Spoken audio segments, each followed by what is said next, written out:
The writings of the Baha'i faith describe marriage as a fortress for well-being and salvation. In a nation with declining marriage rates and where almost 50% of these unions end in divorce, how can a community of faith contribute to strong, long-lasting marriages? Baha'i perspectives on marriage today on The Light of Unity.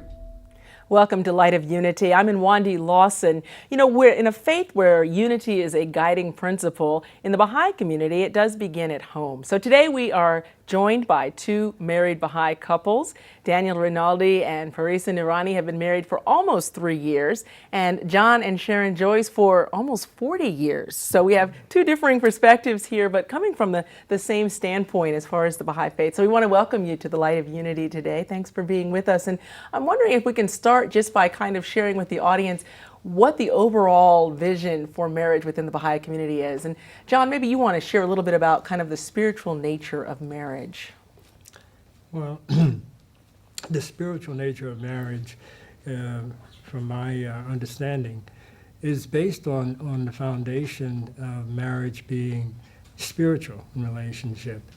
It is an institution that's divinely given to mankind for the well-being of the individual and for subsequent societies. Being spiritual in nature, then it's based on attributes or qualities, those things that we develop to relate better towards ourselves and to better know, love, and understand our Creator. That's fascinating. So, of course, Daniel and Parisa, you all are a young couple. As John was describing kind of how marriage can actually contribute to the betterment of the civilization, society overall, how do you kind of see that? Because sometimes people think that young people are a bit apathetic and that they're not really engaged in anything that would lead to the betterment of anything at all. What do you see from a Baha'i perspective as a young married couple? Well, we definitely had that challenge in a sense, like surrounding us when we were thinking about getting married. We had friends that would tell us or would question us whether this was the right decision or not. But I think ultimately, because of our strength and like our conviction in the Baha'i faith and its teachings for humanity, and Baha'u'llah, who is the founder of the Baha'i faith, he mentions about the importance of getting married young and starting a family. So we just kind of took that and tried to put on blinders to what other people said. What about you, Parisa? What was your experience like as you were making that decision?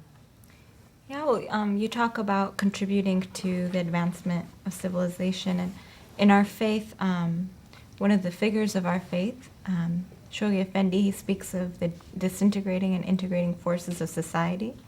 And it gives us a fresh perspective on what's going on in the world.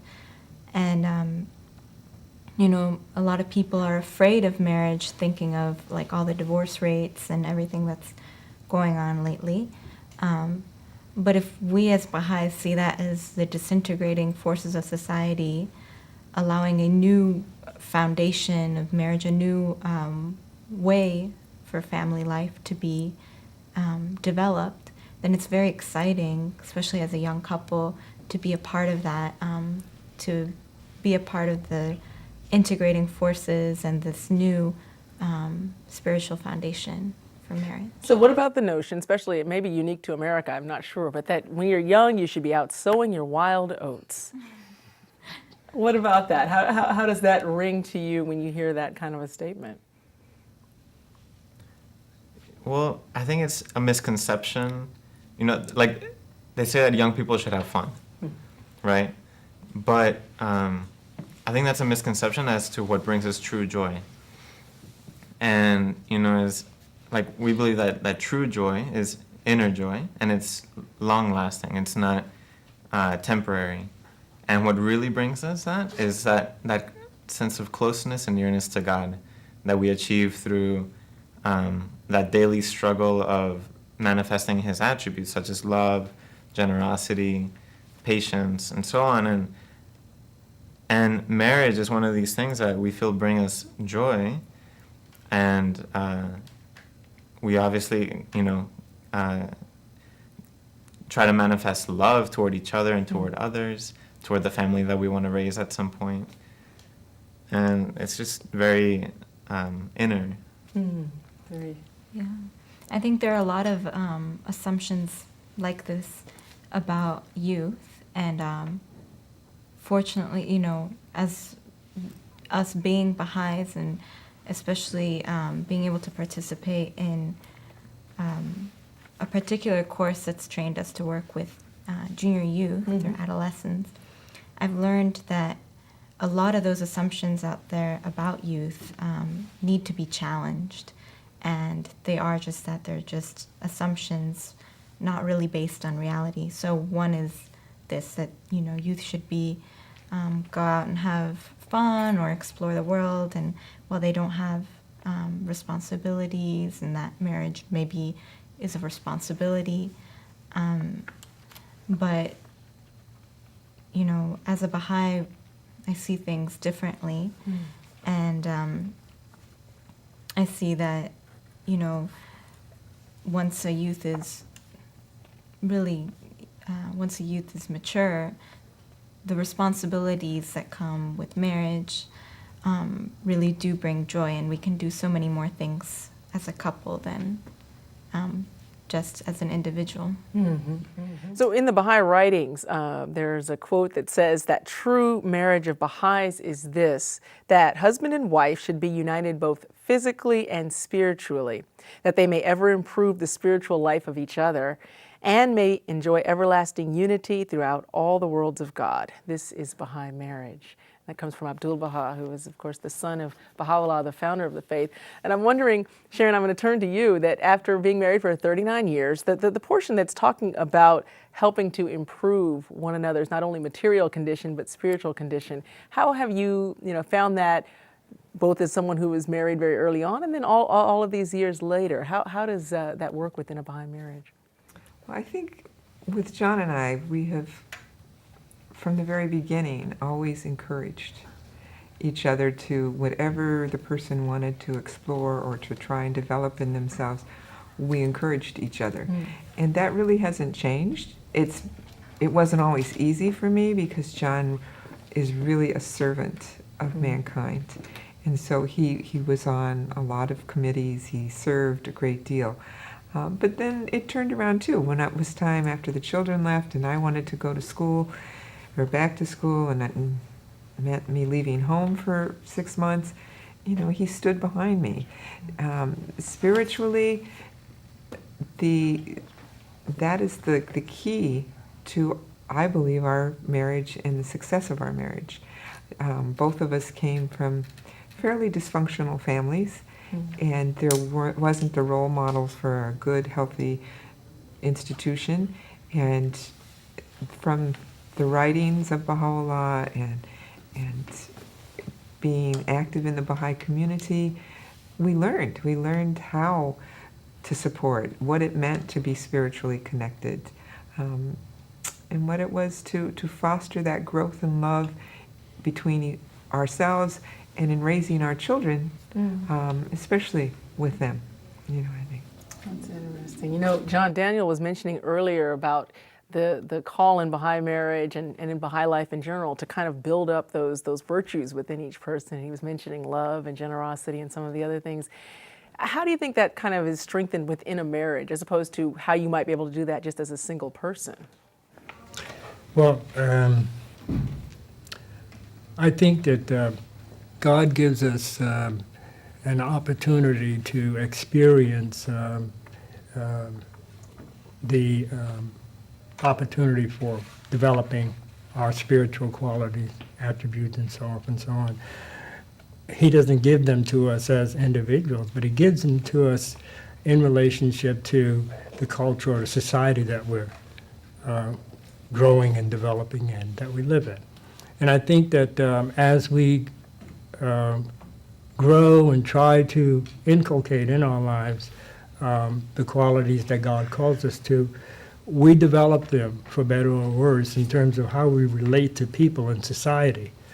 I think we get a sharper contrast at doing that in the institution of marriage because you're in close quarters with an individual on a daily basis.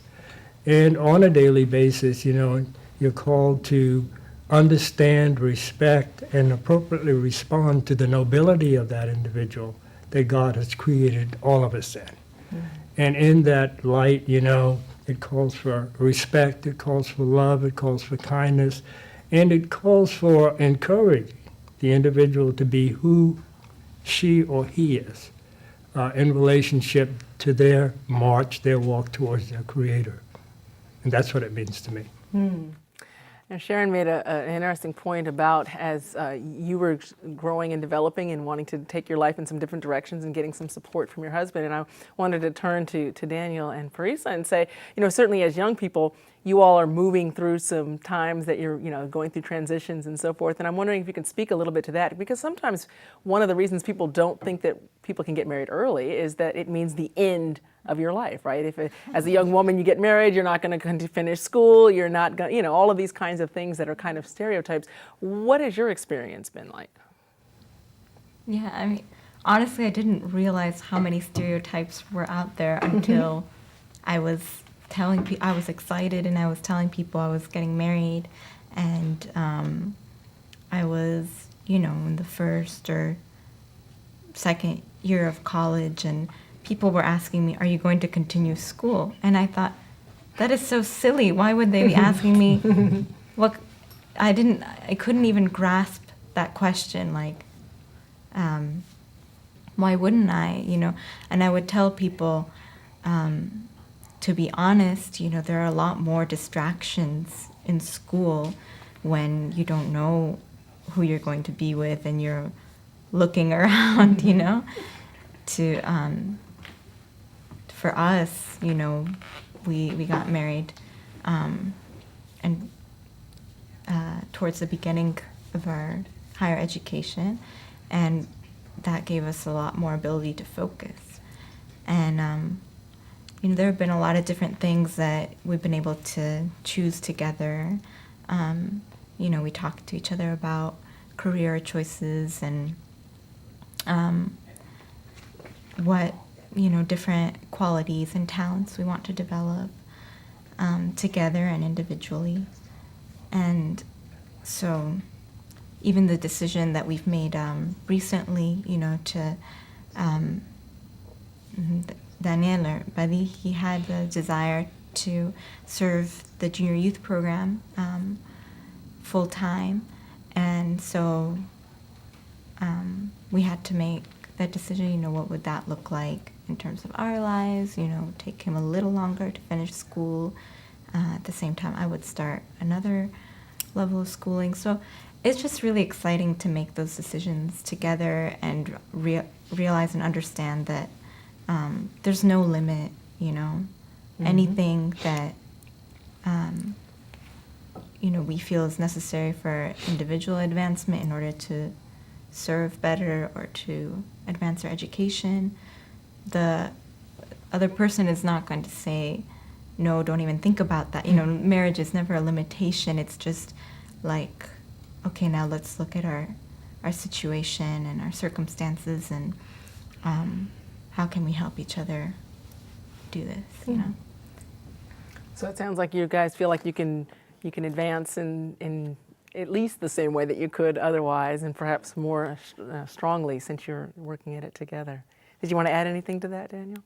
I guess just briefly, the power of consultation. That I think that's one thing that lacks in a lot of institutions in our society and in the way we communicate with others. And that in marriage, that's something that it has to be fundamental. That consultation, that not only do you talk about things, but you come up with decisions together. You're very open, you're very frank and loving. and that you're not concerned about your well-being, you're concerned about the well-being of the other person. You know, prefer your brother before yourself, as Baha'u'llah says. And if you take that into consideration in marriage, then really you both strengthen these two wings of one bird. You know, you both rise and you both fly, like a marriage is supposed to. I wanted to add one more thing, just to not forget the spiritual dimension of marriage. And just in these last almost 3 years since we've been together as a married couple, there have been so many blessings in our lives that we've been able to do things that we never dreamed of being able to do in this short amount of time. Do you want to give some examples of that? For example, a few months after we got married, we were asked to consider taking some time to serve the Baha'i community in the Caribbean. And we were just asked that. We weren't asked, we weren't told which island. Which island? It was a mystery. And at first we thought, we're in school, like how can they ask us this? But we realized that we could defer school for a semester and go together. If I personally, if I hadn't been married, I probably wouldn't have made that decision or even been able to live. We ended up in St. Thomas, wouldn't have been able to live and serve in St. Thomas by myself, So we were able to do that, and that didn't even delay, graduation or anything. We were able to come back to Atlanta, serve the junior youth program. We've been able to travel different places through service and through school. And, some of our friends ask, like, how did you end up doing all these things? And a lot of them really have just been blessings. And you mentioned consultation a minute ago, Daniel. I'm wondering, in your very long and strong marriage, what is the role of that? Because consultation is a lot more than just sitting down and talking about things. We obviously talk about communications between couples, but in the Baha'i faith, the consultation is a spiritual communication as well. It's not always easy. Consultation is an art, and I believe that we continue to grow and develop in that art. And me personally, I can say that I think I've made more advances in that art in the last 5 years than, it was a slower process. John and I have never, ever fought and argued. We disagreed and wouldn't speak, but it wasn't, and there was always the respect. And then it would be, the time to come back together and to try and look at the situation and figure out what was the best.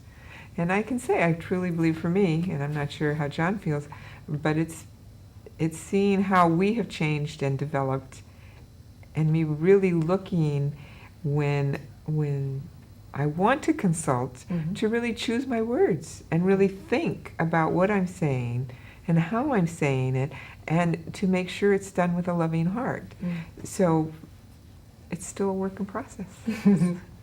She said she didn't know exactly what your perspective is, but what is it, John, on consultation? Well, consultation is definitely, I would say, one of the building blocks for a strong marriage and for any relationship for that matter.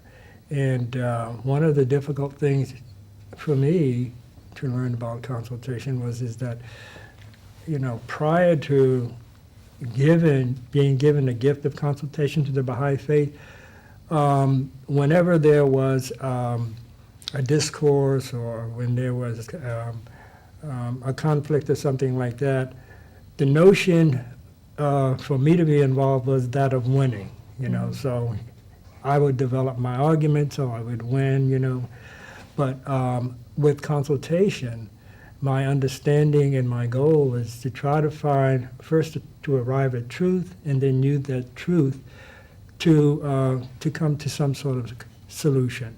And the solution, it always has to do with the establishment of unity and respecting the nobility of the other person. And in doing that, you know, whether I have to defer or not, I'm still respecting myself because I'm nobly doing this, you see. Both people, or both parties remain noble and respected in a situation. And like the writings say, if it's wrong, but you respect the decision, you'll eventually see that it's wrong and both of you can move to another solution. So in terms of growth and development, consultation is definitely a plus because it calls you to virtues. You have to understand what virtue is necessary, try to bring that into play, and then move on the spirit of that virtue.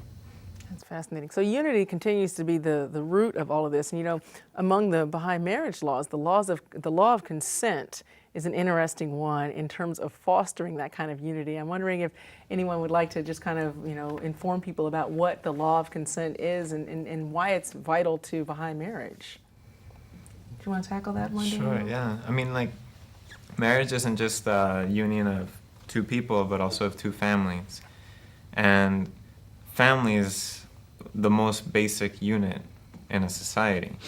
And you need unity in a family if your ultimate goal is unity of a society.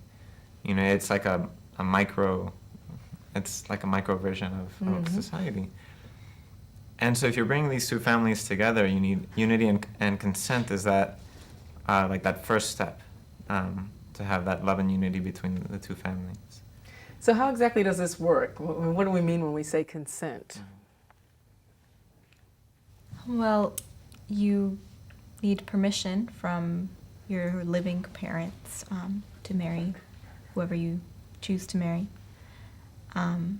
So that can happen a lot of different ways. You know, some people maybe are not in communication with their parents or, you know, decide they have to find them, you know. Some people live with their parents and can just ask them or the other person asks them. You know, some people decide to do it in a cute way and surprise. And What was your experience? I mean, our experience was just, I was talking to my parents about our relationship from the very beginning, from the third day that we met. And so there was no way to hide the fact that we had already decided that we would want to ask for consent.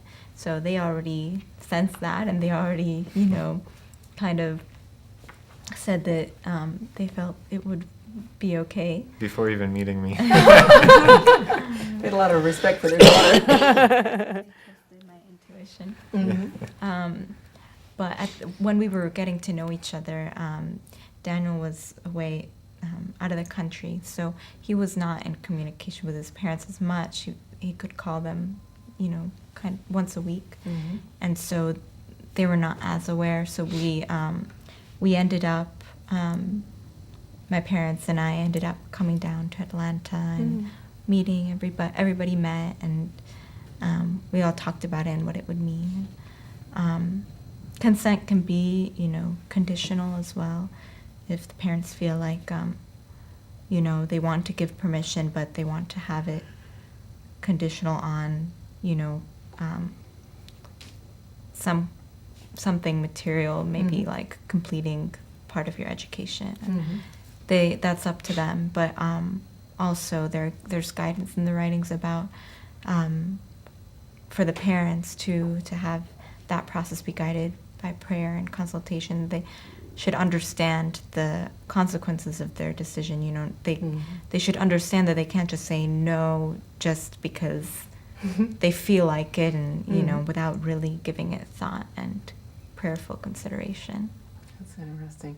Now, John and Sharon, you all have adult children, so I guess you've had to go through the process of consent from the other side. Well, what is it like as a parent then when a child comes and says we would like to get married? Well, each of our sons, we have 3 sons, and each of them did come, and their prospective wives, to ask for consent. And it's a challenge. I mean, because we liked all of them, and we gave them consent, and we stood by, you know, in that process. But you do. I mean, I know as a couple, you do it separately, but it's joint. And so we did talk. We talked about the different qualities that we saw. We talked about the possible obstacles that was going to happen within the institution. And ultimately, after prayer and deep consideration, we did. We gave consent to all of them, and all of them had Baha'i weddings. And they all three of our sons did not marry Baha'is. And that is something that is absolutely fine within the Baha'i faith. But their parents also had to give consent. That's fascinating. And I understand also that once you get to the marriage ceremony, I mean, an actual Baha'i marriage ceremony is a relatively simple. It doesn't have any elaborate ceremony. Do you want to kind of tell us a little bit about that, Daniel? Sure. And remind me if I miss an element, but the things that are fundamental to a Baha'i marriage are the consent, that you say particular vows, which you would each say, and there are, we all verily abide by the will of God, and that you have witnesses that are there to say that, yes, you got married. Aside from those, am I missing any? No? Nope. Aside from those, it's up to you how to fashion your wedding, and that's where it's beautiful, because that's where any culture can come in.